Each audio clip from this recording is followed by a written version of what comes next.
Hello, welcome to the Love Couch. And in this episode, we are looking at Will Smith's apology to Chris Rock about the Oscar slap, the slap that was heard around the world.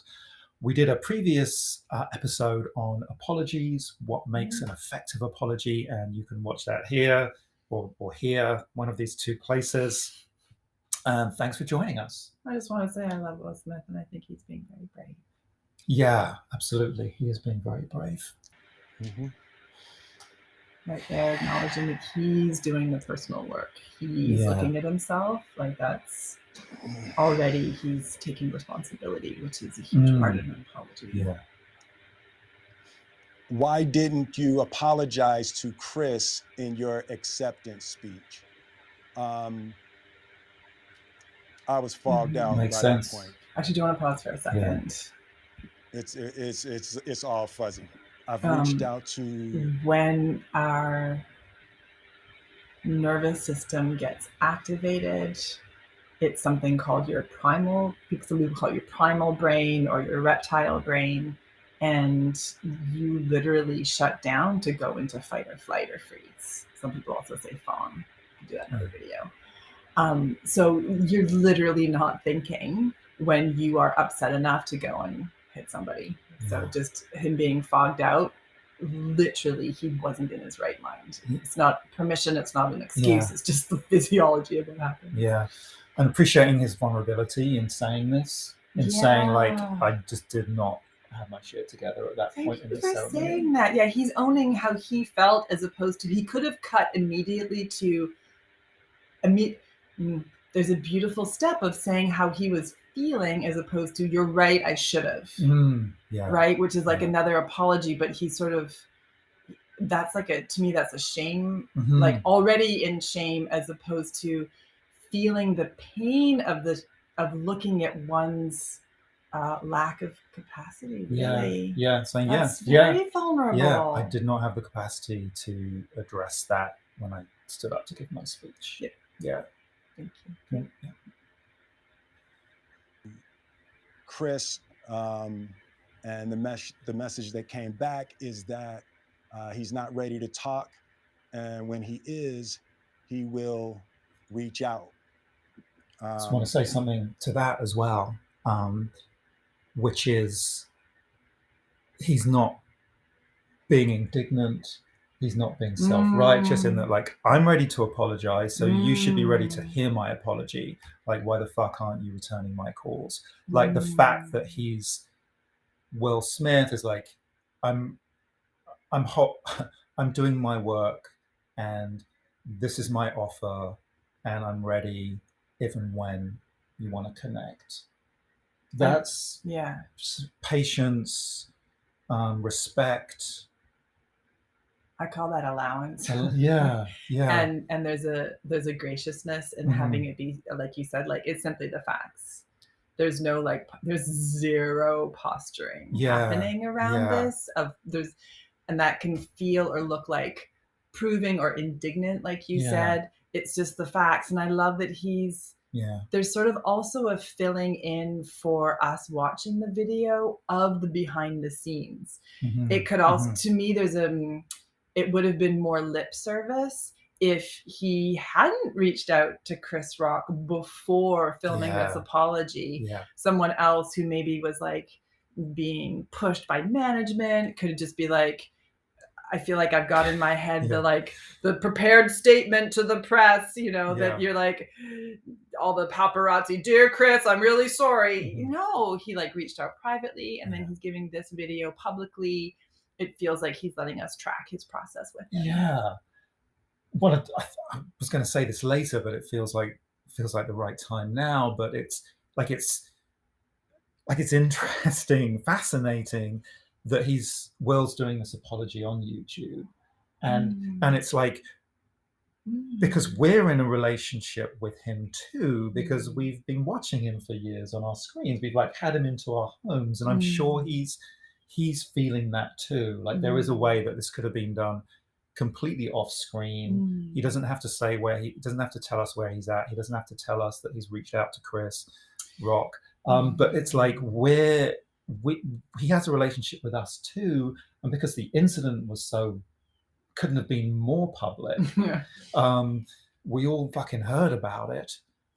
So there's something, I mean, it's show busy, but there's also something that feels in integrity that it's happening this way. Can I just check in that I'm understanding something? So I'm hearing you say that you're appreciating that he's using the medium in which the problem happened. Kind of. What would have been the alternative, like a full page ad in a newspaper? No, that he just doesn't include us at all. Like everything is happening between him and Chris Rock. And it could even be like there are publicist releases. Like I remember watching Entertainment Tonight, and they'll be like, this is the official statement from his people or whatever. Like it could have not been personal.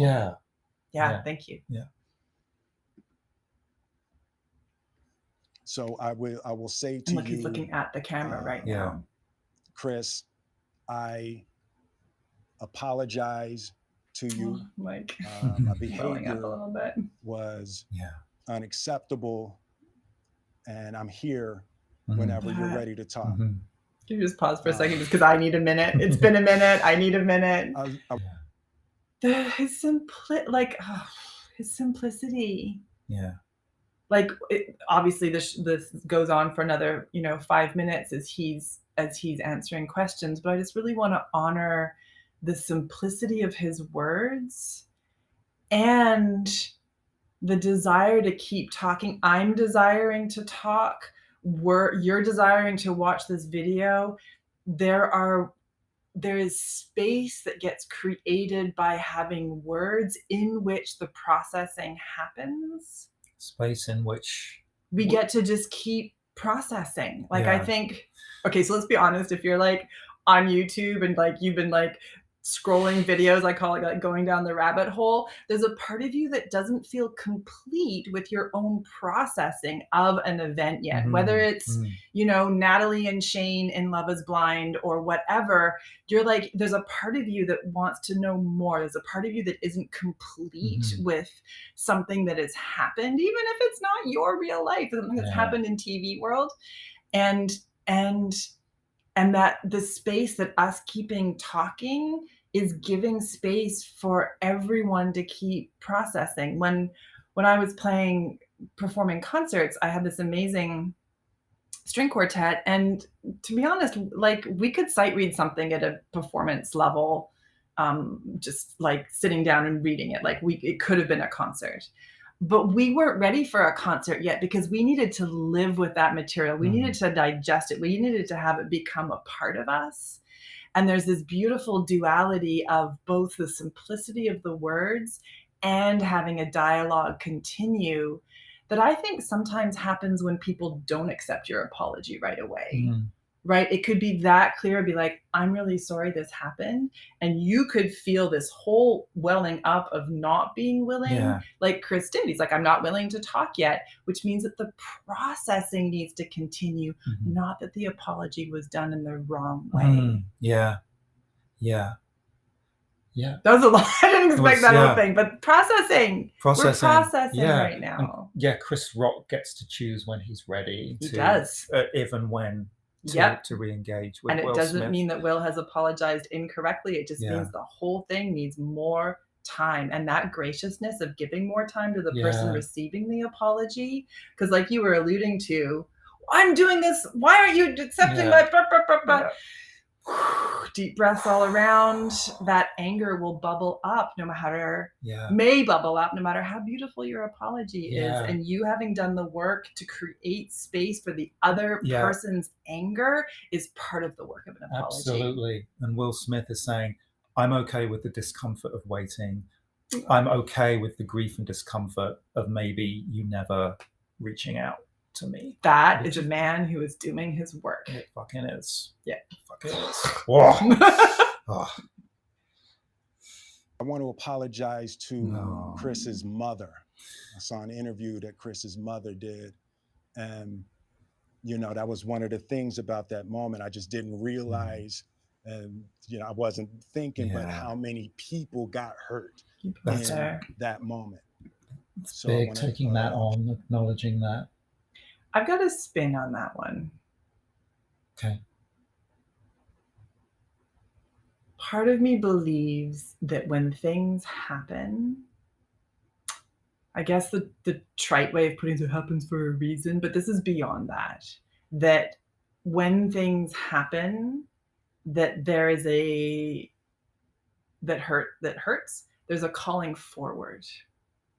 So if I'm hurt, for example, by something somebody does to someone else, actually wasn't about me.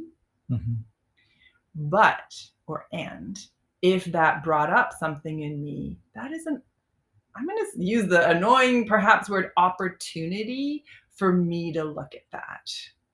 So Will's having it be apologizing to Chris's mother for causing that harm, but it's also a chance for Chris's mother to look at what in her needs some healing, that she has things that hurt beyond, oh my God, Will is having a really hard time. Oh my gosh, I hope my son is okay. It wasn't actually about her.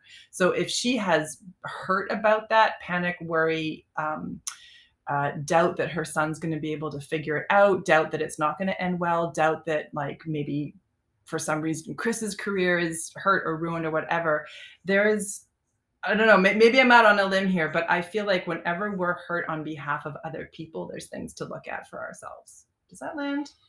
Kind of, and it feels edgy. It is edgy. Because it's her kid, it's her child. Like I hear what you're saying, and it feels like I'm back to Will Smith. Like I appreciate that he's acknowledging that there were more people hurt in this than just Chris Rock. Mm-hmm. I think that's, and it's partly, yeah, I think that's important.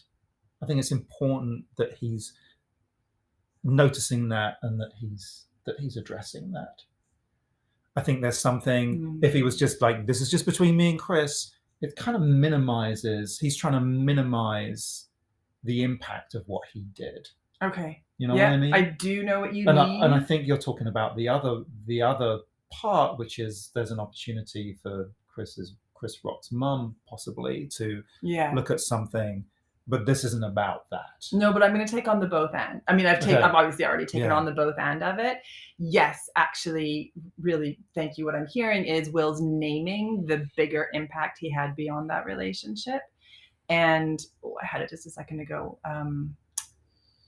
And I don't want Will to take on more than he actually needs to take on. So I don't want him to pile on himself with shame, even though there were other people hurt. Yeah, I get that. Okay. And there's a difference, I think, between acknowledging and beating himself up yet another level. Yeah. Okay. Yeah. Okay, good. Should we go? Keep going. Yeah. It's hot today. Yeah. Apologize to Chris's mother. I want to apologize to Chris's family, specifically Tony Rock. I don't know. We had a great relationship. We'll look that up. You know, Tony Rock was my man, and this is probably irreparable. I spent the last. I want to say one more thing here, which is he's not. And this is in his like respect to Will Smith, is he's not saying, you know, like, I'm sorry how I reacted, but you know, the things that you were saying, the jokes that you were making were really just like, I felt they were really out. Like he's just fully like, I'm sorry for what I did. He's like completely keeping to his side of the street, and that feels so important in an apology. He's not trying to excuse or justify or kind of create the context in which his reactions made sense. He's just like, I fucked up. What I did was hurtful. Where, maybe tell me if you don't want to talk about this in this video, but where then does it become a two-way conversation that, like, Chris Rock moved past what Will essentially was like beyond his boundaries of decency? Yeah. So where do we get to say, those boundaries or pieces, or where does that repair of like the relationship? Like, relationship isn't just we have one until you break it. Yeah. Right. Like, we get to have agreements. I think it happen. If it's going to happen, it happens after this. So just let it be one step at a time. First step is an apology for just my stuff. Yeah. Just mine. Ooh. Because the possibility that is being created is for Chris Rock to watch this, to think about the privately extended apology, be like, do I want to move back into relationship, friendship with Will Smith? What would that look like? Is there something, did I go over the line? Is that something I want to address? Or do I feel like I didn't go out, I wasn't out of line at all, and that's just how it, it's like it's after this. It can't all happen at the same time. Which is something essentially that you and I say a lot, which is, especially in repair, you have to slow things down. Yeah. So part of trying to get rid of the hot potato of discomfort so well put. Is, I'm really sorry, but you shouldn't have. But feel how fast that tumbles on itself. So we're really acknowledging, thank you for bringing that up, how Will is willing to stay on his side of the street as long as it, basically what I'm hearing is as long as it takes, without requiring the back and forth yet. And part of that is the allowance, and like he said it might be irreparable. Part of it is the allowance of the discomfort that it might be broken forever. And the irony and energy is that when you're in allowance that it might never get repaired, you actually create more space for the other person to be how they really are, which could be all of their mad, which actually creates the space for the repair, as opposed to rushing over into what it should look like. Bang on. Yeah. Will Smith is like, I have no requirements of you, Chris Rock. Let's pause for a second. Can you just feel into, I have no requirements of you. I just want you to know that I'm really sorry and I fucked up. And just like, I'm getting like more in love with Will by the minute. Tearing up. Let's press play quickly. We're letting go of our hot potato right now. Replaying and understanding the nuances and the complexities of what happened in that moment. And I'm not going to try to unpack all of that right now, but I can say to all of you, there is no part of me that thinks that was the right way. Like, honestly, in the moment, because obviously, made all the sense. In that moment, I would say his back was against there's the wall. There's no part of me that thinks that's the optimal way to handle a feeling of disrespect or insults. After Jada rolled her eyes, I love his language there. He's saying a feeling, like a feeling of disrespect and insults, or he's not saying you were insulting, you were disrespectful. That's right. He's saying mine, and maybe he's speaking for his wife at this point too. But my experience, I felt disrespected. Like he's owning his experience of what happened. Past experience, right? Instead of like slinging something back at Chris Rock. Experience. As Brené Brown would say, the story I was making up in the moment was like, he's by his language, he's creating a distance. He's like, this is my experience. Oh, wait, you lost me there. That if you don't say it's a story, that you're making it. Hang on, I don't think I explained that very well. I think his language is, he's claiming responsibility for his experience instead of saying, Chris Rock, you were insulting, you were disrespectful. He's saying, I felt disrespected, I felt insulted. And that's really, really different to be claiming that experience. Our society loves saying the facts are right or the facts are wrong. The facts are the absolute truth. The facts are the truth. The facts were right or the facts were wrong. And this is where the Brene Brown, the story I'm making up is so valuable, is because you're letting it not be this or that was true or not true. You're letting it be, this was what I was feeling. And there's this lie about the facts that then prove or disprove your feelings that is actually a layer of separation. Yeah.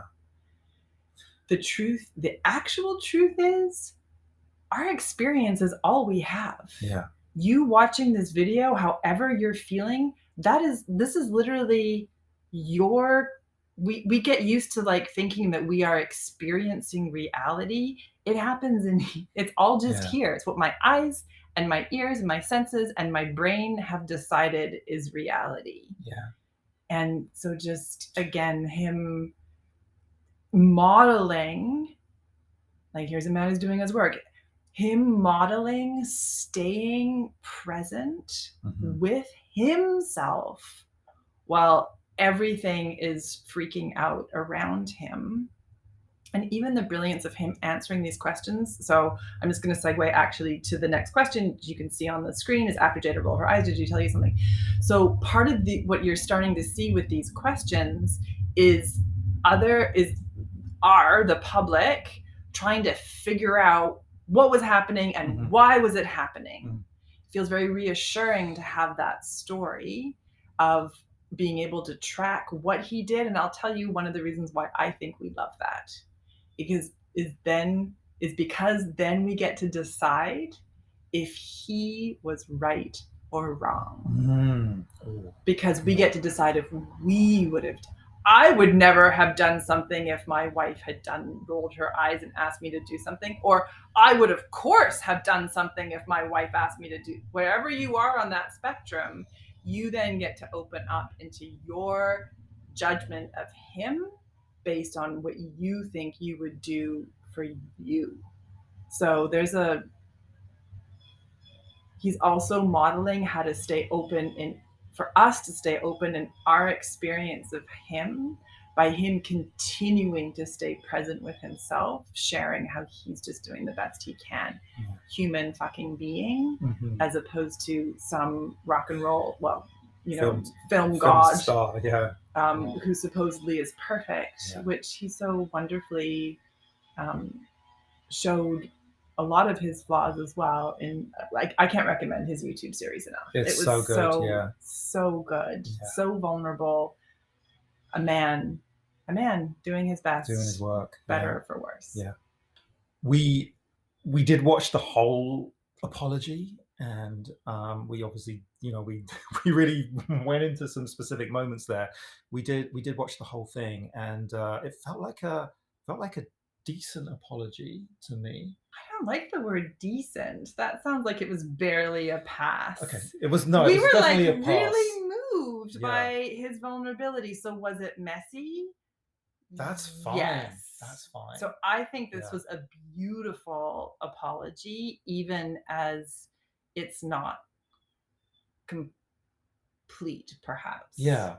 I think this is a beautiful first step, even as there's still so much still in flux, in flow. Yeah. That's what I think. 7 or 8 out of 10, I would give it. I'm not going to give it a number. You're not going to do that. This feminine is not comfortable with that today. I want an Olympic sign to hold up, point sign.